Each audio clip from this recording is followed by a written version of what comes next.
નમસ્કાર. અમારે સદાયને માટે આદરણીય, અમારા વંદનીય એવા પેન્શનર મિત્રો, નિવૃત્ત કર્મચારી મિત્રો, ભાઈઓ તથા બહેનો, સ્વાગત છે આપ સૌનું આપણી આ યુટ્યુબ ચેનલ, જેનું નામ છે Bhavesh Makwana news YouTube channel. તો પેન્શનર મિત્રો, આજની તારીખ 8/4/2026. તો આજના આ પેન્શન બાબતના વિડીયોની અંદર આપણે ચર્ચા કરીશું પેન્શનરોના જાન્યુઆરી 2026ના ડીએ વધારા અંગેના વિલંબ વિશે.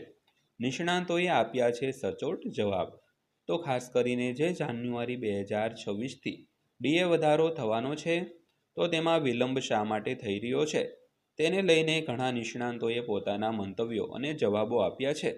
તો જો તમે પેન્શનર છો તો વિડીયો ખાસ જોઈ લેજો, કારણ કે માહિતી તમારા માટે ખૂબ જ જાણવા જેવી અને ખૂબ જ અગત્યની છે મિત્રો. તો શરૂ કરીએ આજનો આ વિડીયો.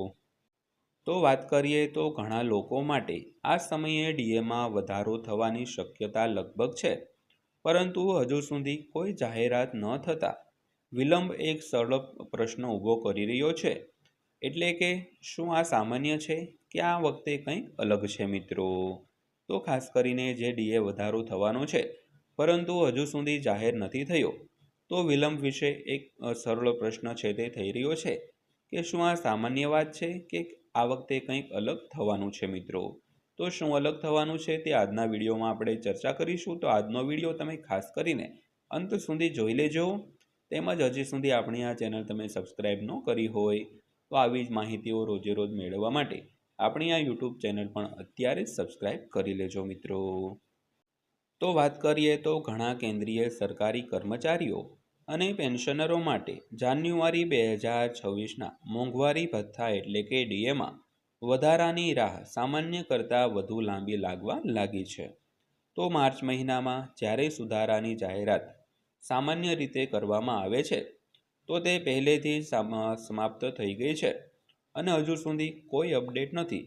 ત્યારે સ્પષ્ટ પ્રશ્ન એ થાય છે કે આ વખતે વિલંબ પાછળ શું છે? તો શું આ ખરેખર વિલંબ છે કે માત્ર ધારણા? તો પહેલી નજરે સમયરેખા લાંબી લાગે છે. તો જાન્યુઆરી માટે ડીએમાં વધારો સામાન્ય રીતે માર્ચની આસપાસ જાહેર કરવામાં આવે છે, પરંતુ નિષ્ણાંતો કહે છે કે આ વર્ષની પરિસ્થિતિ સામાન્ય પ્રક્રિયાથી બહુ અલગ પણ ન હોય મિત્રો. તો કર્મા મેનેજમેન્ટ ગ્લોબલ કન્સલ્ટિંગ સોલ્યુશન્સના મેનેજિંગ ડિરેક્ટર અને chief vision officer Prateek Vaidya જણાવે છે કે આ સમયરેખા ડેટા અને મંજૂરીઓ પર ખૂબ આધાર રાખે છે. તો સામાન્ય રીતે જાન્યુઆરી માટે ડીએ જાહેરાતો માર્ચની આસપાસ મંજૂર કરવામાં આવે છે, કારણ કે ફુગાવાના ડેટાનો અંતિમ સેટ ઉપલબ્ધ હોય છે અને આંતરિક મંજૂરીઓ પૂર્ણ થાય છે. તેની સમયની દ્રષ્ટિએ આ ખરેખર વિચલિત નથી. તો તે સમજાવે છે તેમના મતે ઘણા લોકો જેને વિલંબ કહી રહ્યા છે તે વાસ્તવિક વિચલન કરતાં અપેક્ષાઓ વિશે વધુ છે મિત્રો. ત્યારબાદ વાત કરીએ તો ડીએની ગણતરી કેવી રીતે થાય છે. તો ડીએ સુધારો ઔદ્યોગિક કામદારો માટે ગ્રાહક ભાવ સૂચક આંકના 12 મહિનાના સરેરાશ સાથે જોડાયેલા એક સેટ ફોર્મ્યુલાને અનુસરે છે. તો એકવાર ડેટા સ્થાન પર આવી જાય પછી પ્રક્રિયા ઘણા તબક્કાઓમાંથી પસાર થાય છે. તો ફાઇલ મંજૂરીઓ, નાણાકીય તપાસ અને અંતે કેબિનેટની મંજૂરી. તો બેંક બજારના સીઈઓ અધિલ શેટ્ટી કહે છે કે સિસ્ટમ પોતે જ યથાવત છે મિત્રો.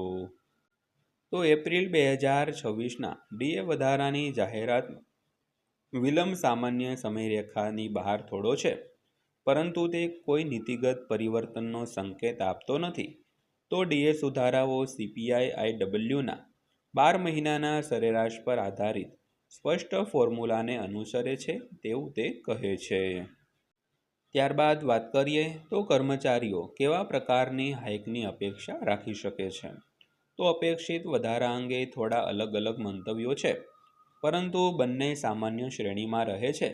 તો શેટ્ટીનો અંદાજ છે કે જેમાં થોડો વધારો થશે.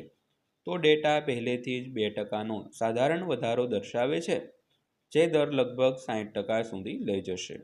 તેઓ કહે છે કે ઉમેરે છે કે ડીએ 2016માં 2% સતત વધીને હવે લગભગ 60% થઈ ગયો છે મિત્રો. જો કે વૈધને થોડો ઊંચો ઉછાળો દેખાય છે. તો અંદાજિત વધારો લગભગ 3થી 4% હશે, જે ડીએને 50%થી થોડો ઉપર રાખશે તો તે કહે છે કે તે ટકી ફુગાવા સાથે જોડે છે, ખાસ કરીને ખાદ્ય પદાર્થો અને બળતણમાં. ત્યારબાદ જોઈએ તો આગળ શું થશે. તો જો જાહેરાત મોડી થાય તો પણ ચૂકવણી પર કોઈ અસર થશે નહીં. તો સુધારેલ ડીએ જાન્યુઆરી 2026થી લાગુ થશે અને કોઈ પણ બાકી રકમ તરીકે ચૂકવવામાં આવશે.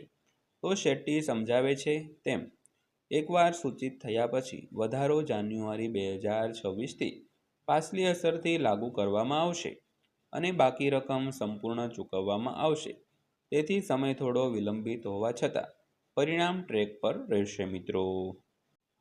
તો હાલ તો એવું લાગે છે કે રાહ જોવી એ નીતિ કરતાં પ્રક્રિયા વિશે વધુ છે અને અંતિમ વધારો થવાની શક્યતા ખૂબ ઓછી છે મિત્રો. તો મિત્રો આ હતી આજની માહિતી, જે દરેક પેન્શનરો અને નિવૃત્ત કર્મચારીઓ માટે ખૂબ અગત્યની હતી. માહિતી પસંદ આવી હોય, વિડીયો સારો લાગ્યો હોય તો વિડીયોને એક લાઇક કરજો અને આવી જ માહિતીઓ રોજે રોજ જોવા માટે આપણી આ ચેનલ સબસ્ક્રાઈબ કરી લેજો. તો ફરીવાર પાછા મળીશું એક નવા વિડીયો સાથે, નવી માહિતી સાથે. ત્યાં સુધી સૌને જય હિન્દ, વંદે માતરમ.